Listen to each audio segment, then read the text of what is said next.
On ne se pose plus les questions de se transformer juste pour augmenter le profit, mais pour intégrer des dimensions de durabilité et d'écologie. C'est la connexion, l'interconnexion de tout l'écosystème.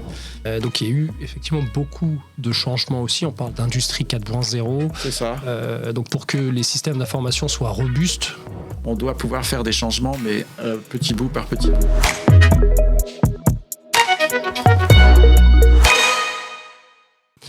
Bonjour à toutes et à tous. Bonjour Jean-François. Comment vas-tu aujourd'hui ? Je vais bien. Je suis ravi d'être ici et ça va nous permettre d'échanger de façon tout à fait agréable. Exactement. On se retrouve pour discuter d'une thématique autour de la supply chain verte, durable. Je vais me présenter rapidement. Je suis donc Samir Hamidi, consultant indépendant. J'interviens principalement sur des sujets de pilotage et gestion de projets, de programmes, que ce soit dans le cadre d'approches prédictives, agile, donc itérative ou hybride. Et j'apporte également une expertise méthodologique sur tous les sujets liés au lean management et à l'excellence opérationnelle. Jean-François, je te laisse faire de même. Eh bien oui, Jean-François Coulon, je suis consultant et manager de transition. J'opère essentiellement sur l'excellence opérationnelle et puis sur la transformation des organisations. Et dernièrement, je me suis intéressé et je travaille sur tout ce qui concerne la stratégie RSE et le bilan carbone, ce qui est, je dirais, un domaine qui est très important pour la transformation des entreprises et pour l'écologie et l'environnement. Nous allons en reparler, effectivement. Alors, on se retrouve et je suis ravi d'être là avec toi, Jean-François, et de partager aussi ce contenu plus largement avec ceux qui vont pouvoir le consulter. Nous sommes tous les deux membres du collectif OPTrade, un collectif à taille humaine qui est constitué essentiellement d'indépendants, qui détiennent une expertise dans le domaine de l'excellence opérationnelle, de la performance industrielle et de la supply chain, donc sujet que nous allons explorer ensemble aujourd'hui. Et on va commencer directement, si tu es d'accord Jean-François, par poser peut-être, en partant de la base, qu'est-ce qu'une supply chain ? Une association française des indépendants, des professionnels de la supply chain, ainsi que l'association américaine, définissent cette notion comme étant une fonction qui couvre l'ensemble des activités liées au macro-processus industriel de l'entreprise, depuis le sourcing jusqu'au recyclage des produits. Donc on comprend qu'il y a une vision systémique à avoir sur le sujet. Est-ce que cette définition reflète ce que tu as pu expérimenter jusque-là ? Comment tu la définirais ? Je la définirais comme tu l'as fait là maintenant, mais on peut essayer de rentrer un peu plus dans l'approche, puisque on peut séparer trois fonctions dans la supply chain, tout ce qui est l'approvisionnement, c'est-à-dire les fournisseurs, tout ce qui est la matière première, etc. Et la deuxième, c'est la partie fabrication, conception. Et la troisième partie, c'est tout ce qui est la chaîne logistique, c'est-à-dire la préparation des produits, la mise en carton et puis en emballage, et puis le transport. Donc c'est ça le fondement de la supply chain. Très bien. Alors c'est une fonction qui a un coût, puisque dans beaucoup d'entreprises, elle couvre de 60 à 80% de la structure de coûts. Donc on comprend que c'est quelque chose vraiment de central dans la gestion d'une entreprise, notamment dans le domaine industriel. En quoi les enjeux d'une supply chain se sont transformés durant les dernières années ? Beaucoup.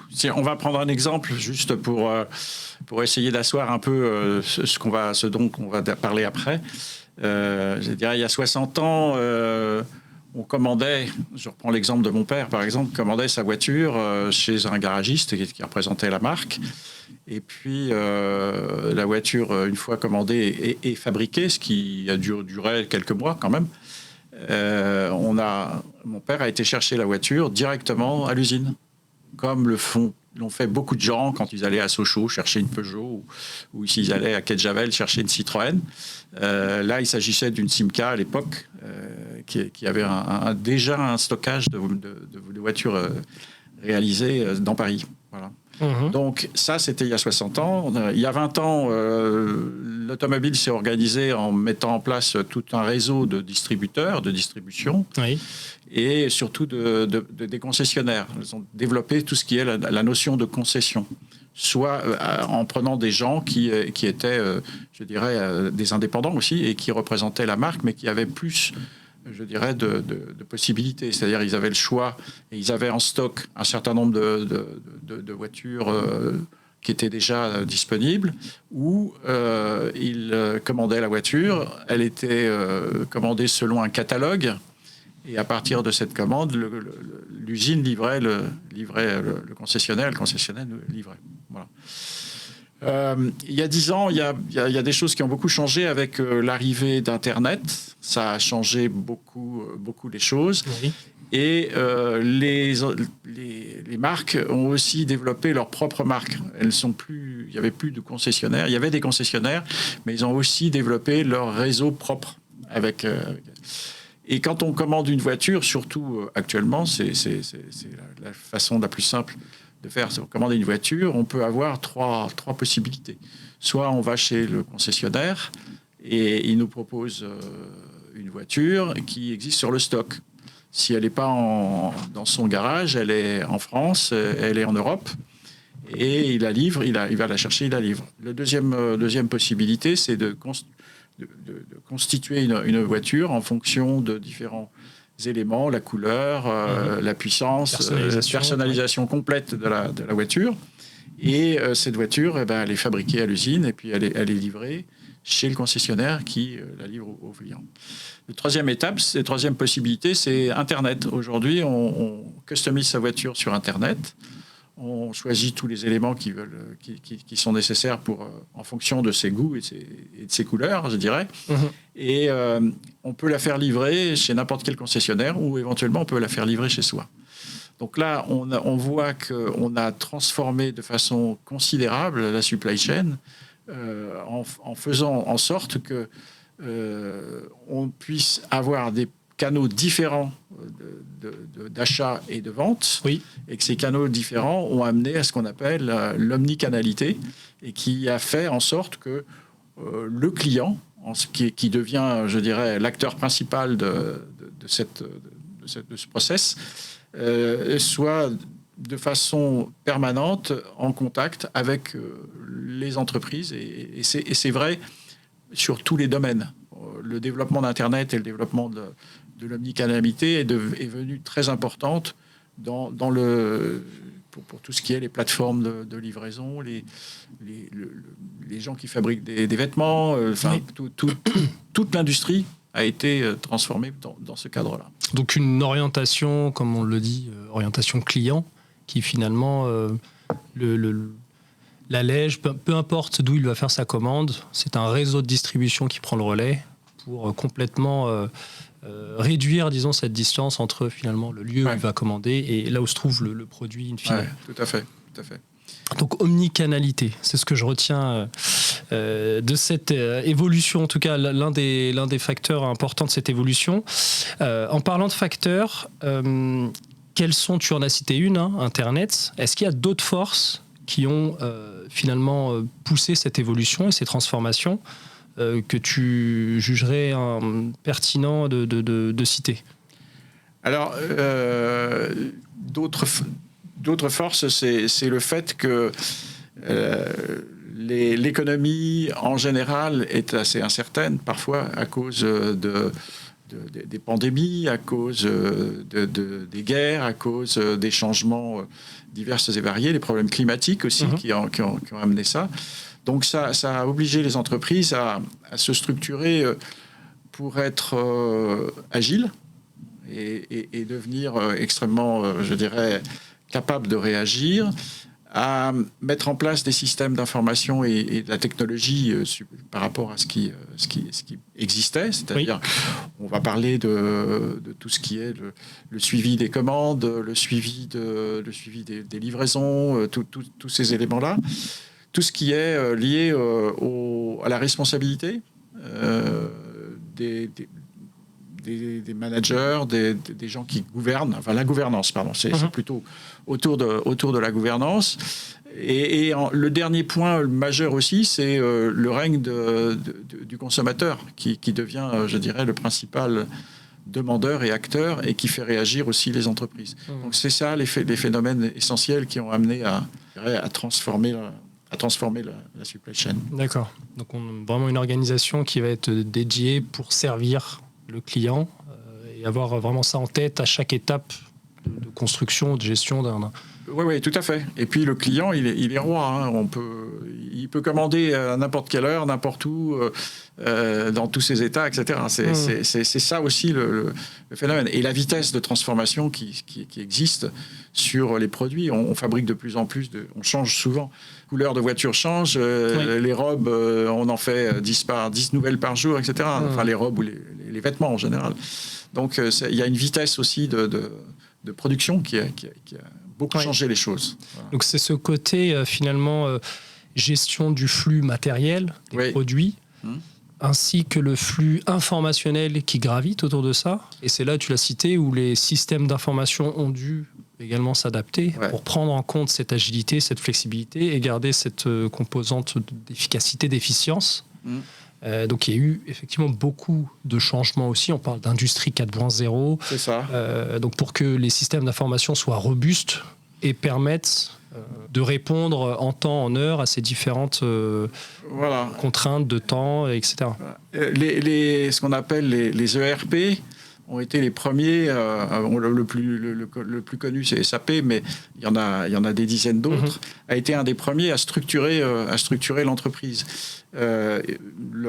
L'ensemble des ERP proposent tous, je dirais, la capacité déjà de gérer les stocks. Ça, c'est quelque chose d'important.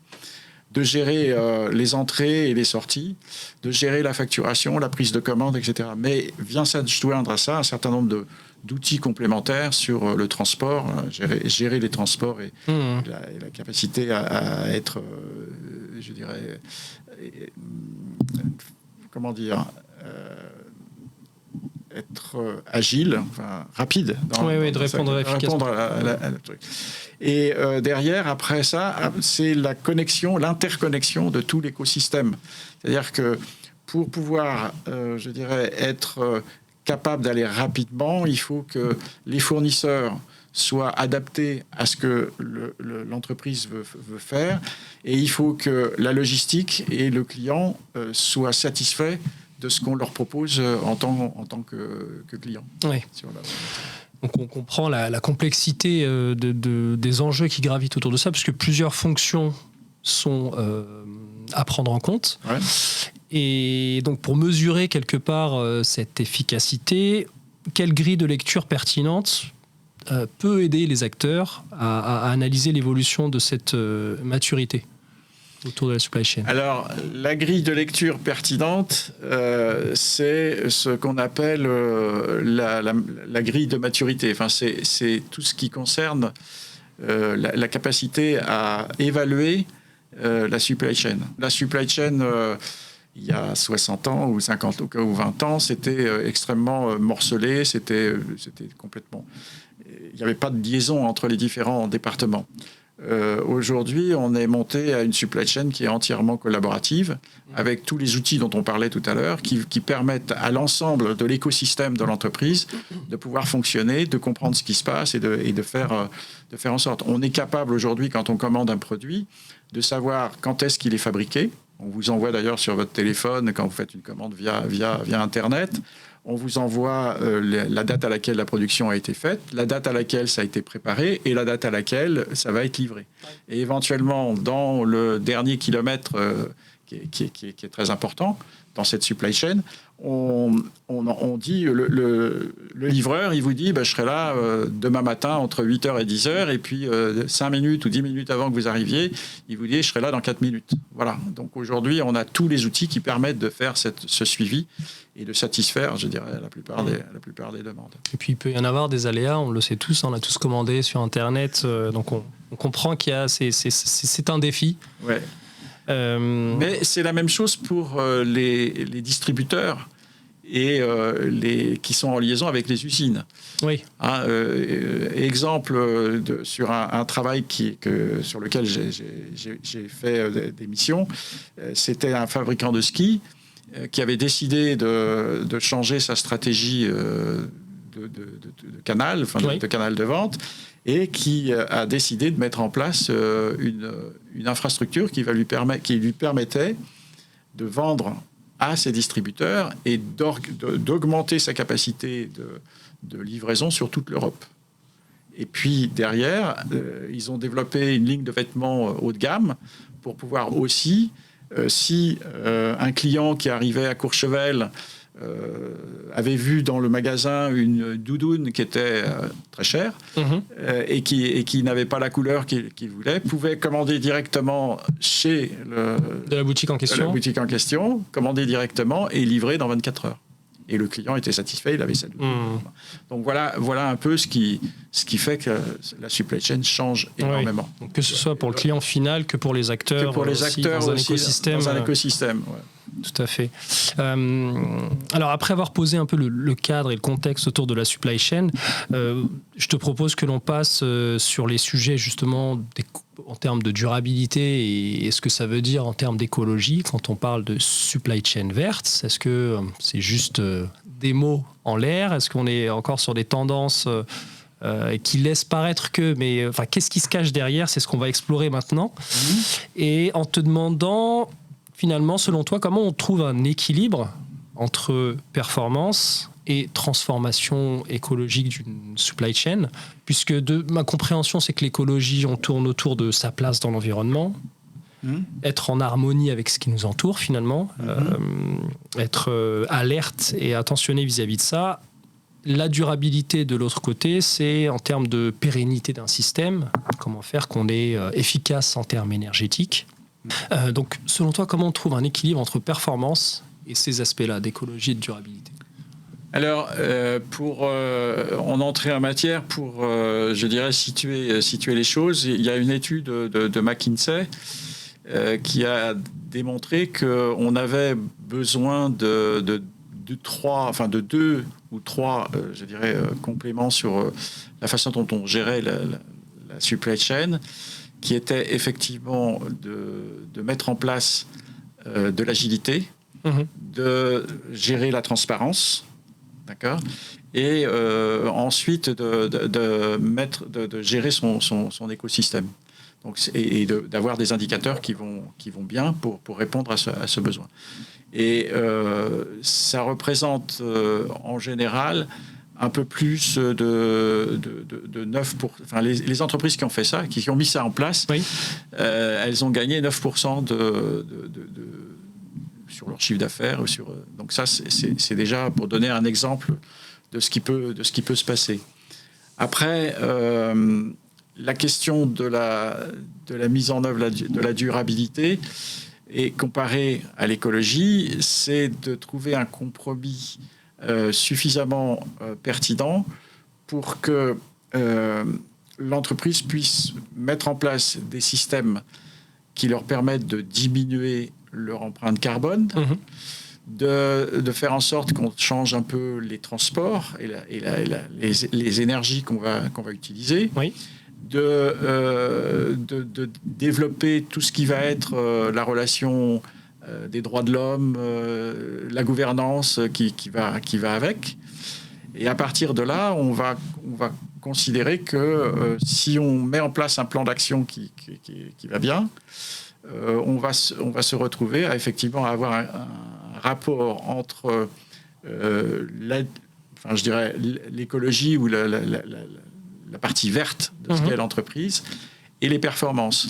Lorsqu'on travaille sur cet aspect-là et qu'on revient par exemple sur la grille de maturité, ce qu'on peut dire, c'est que le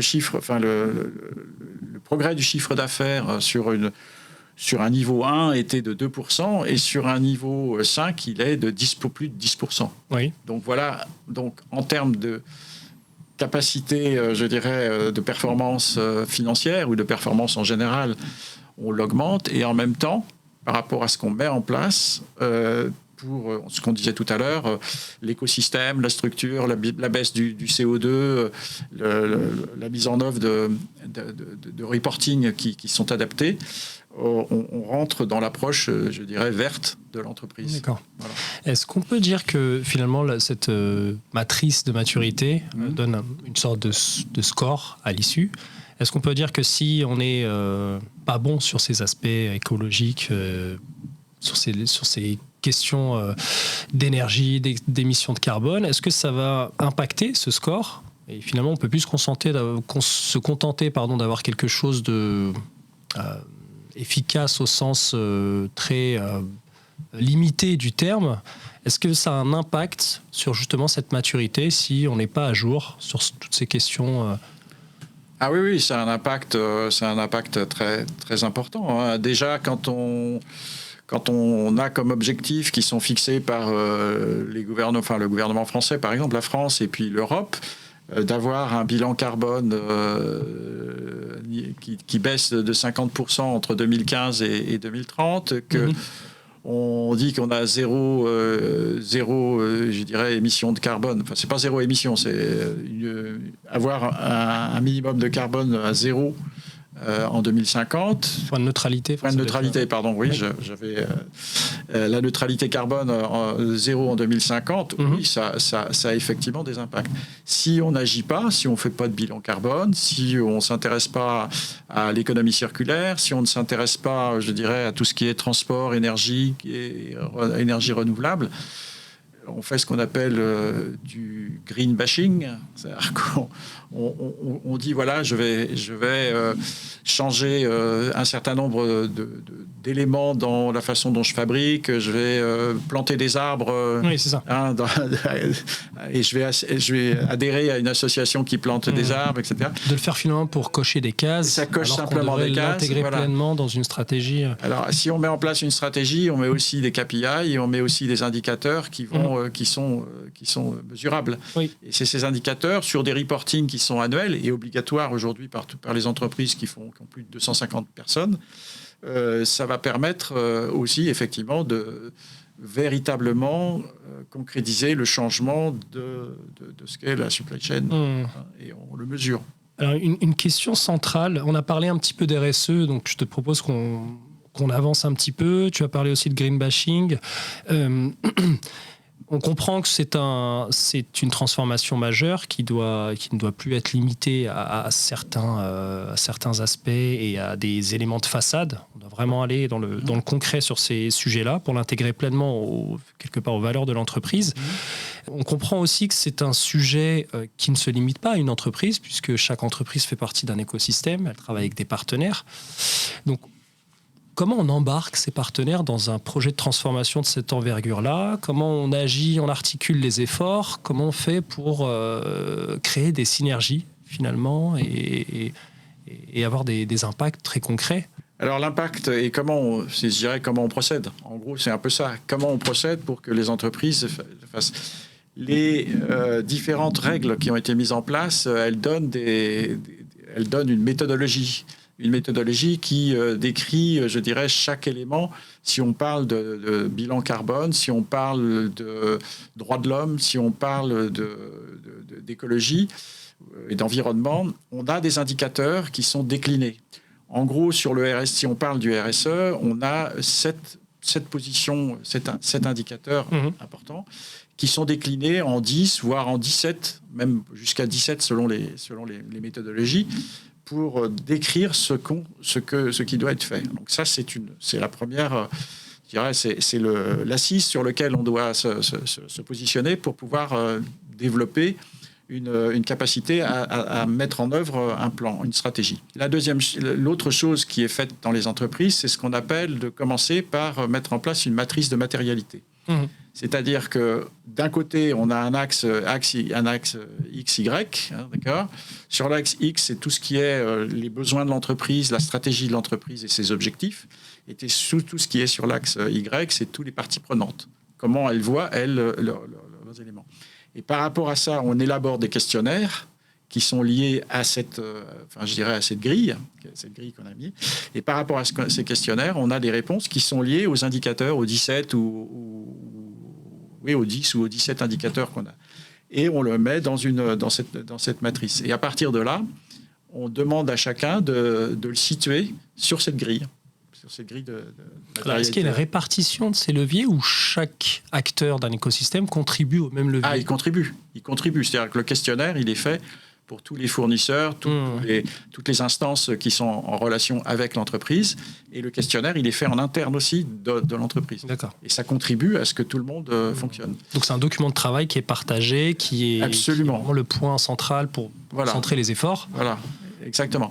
Et alors, ce dont on s'aperçoit, c'est que de toute façon, vu la quantité de choses qui est à faire, tout ne peut pas être fait. Donc, il va falloir donner des priorités par rapport à ça.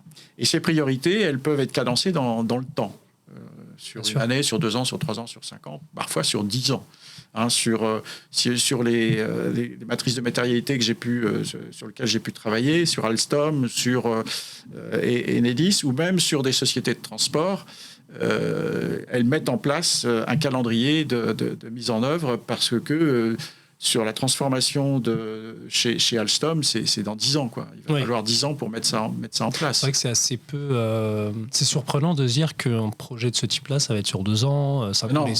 On est surtout sur du long terme. On est sur du long terme et on fait par petites touches. On peut pas tout faire puisqu'on disait que on part de tout ce qui est la chaîne d'approvisionnement jusqu'à la chaîne de logistique. C'est énorme le changement qu'il y a à faire. Et puis en plus, on parle de la matière première, comment on va la gérer, et on a plein d'aléas là-dessus. Et puis ensuite, on parle d'économie circulaire, c'est comment on va recycler. Donc on a un travail à faire. L'exemple de recyclage, c'est ce dont je parlais, concerne par exemple effectivement des solvants qui servent dans l'industrie à nettoyer des cuves, à nettoyer, et on récupère un certain nombre de matières. Et donc, on nettoie ces solvants. Donc, on récupère 60% à peu près du solvant à l'origine, et le reste, les déchets, on les détruit. Mais encore, quand on est dans les déchets, on peut encore les sélectionner et rentrer. Donc, on a une économie circulaire. On réinjecte 60% du produit initial dans le process. Et de l'autre côté, on cherche des solutions pour que la partie matière, je dirais, qui est déchets, soit retraitée. Et on retraite aussi les déchets. Donc voilà tout ce qui se passe. Et tout ça, ce sont des éléments sur les indicateurs, avec des indicateurs qui nous permettent de mettre en œuvre cette stratégie. Est-ce qu'aujourd'hui, on fait suffisamment d'efforts, par exemple sur le recyclage ? Est-ce que les entreprises vont jusqu'au bout vraiment de leur capacité, ou est-ce que c'est simplement pour, comme on le disait tout à l'heure, Andéry, c'est de cocher une case en se disant voilà, j'ai fait des efforts pour ça, ou est-ce que vraiment ça a un coût de recyclage et on est extrêmement limité, que ce soit pour des raisons liées aux matériaux ou autres, ou est-ce que tu penses qu'il y a vraiment une marge et qu'on pourrait aller plus loin ? Alors, je pense, alors ça c'est personnel, tout à fait, qu'il y a une très grosse marge. Mais je pense aussi que c'est lié à notre culture et la façon dont on a, je dirais aujourd'hui, inclus dans nos façons de vivre, dans notre façon de vivre, et que les entreprises ont inclus aussi dans leur façon de vivre. On a beaucoup de mal à essayer de réfléchir sur comment on va faire. Et c'est pareil, ce type de réflexion, elle nécessite du temps. Je prends l'exemple d'une société qui fabrique toujours d'ailleurs des peintures et différents produits pour le bois, et qui utilise beaucoup de produits chimiques. Il y a énormément de produits chimiques. Et ils ont décidé de faire des produits qui soient de plus en plus verts et écologiques, en utilisant des produits naturels, en mettant en place un certain nombre de process un peu différents pour fabriquer des peintures et d'autres produits pour le bois. Pendant que j'ai travaillé dans cette entreprise, ils avaient démarré leur recherche pour pouvoir après faire du recyclage, c'est-à-dire éventuellement récupérer un certain nombre de produits à recycler. Ils avaient démarré leur projet de développement il y a 4 ans, et ils sont toujours pas arrivés au bout. Bon. Donc ça c'est un long terme, c'est-à-dire que pour qu'on prenne conscience qu'il faut mettre des produits naturels dans ce qu'on veut faire, ça va arriver. Si on prend aujourd'hui tout ce qui concerne les produits alimentaires transformés, dans lequel on met un certain nombre de de produits chimiques pour les conserver, pour donner du goût, etc. Il y a un travail énorme qui est à faire et qui nécessite un changement complet des industriels sur la façon de faire. Donc, les conditions pour pouvoir amener, il faut changer son mental, il faut changer la charge mentale qu'on a sur l'usage des produits. Et il faut aussi, je dirais, travailler, et encore avec les consommateurs, pour pouvoir dire à un industriel de l'agroalimentaire qu'il ne peut plus vendre des produits avec des E550, 770, etc. Donc voilà, donc d'attaque. Voilà. Et dans l'industrie automobile, c'est aussi de diminuer les plastiques. Ça fait partie des... Et donc ou de trouver des matières qui remplacent les plastiques.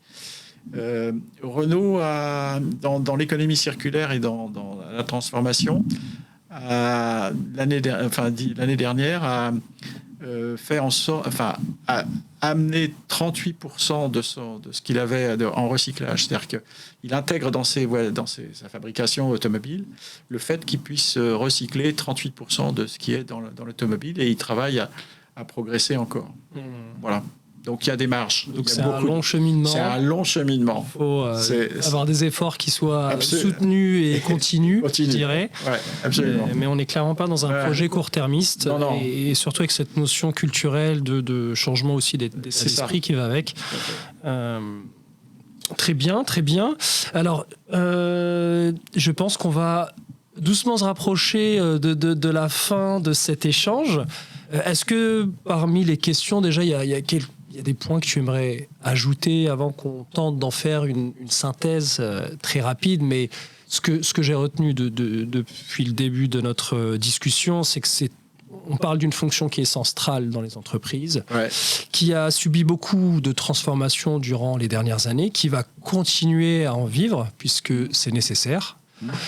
Plus pour les mêmes raisons. On ne se pose plus les questions de se transformer juste pour augmenter le profit, mais pour intégrer des dimensions de durabilité et d'écologie qui sont indispensables. Et qu'aujourd'hui, c'est un projet collectif qui ne se limite pas à une entreprise, mais qui vraiment se doit d'intégrer très en amont l'ensemble des partenaires d'un écosystème.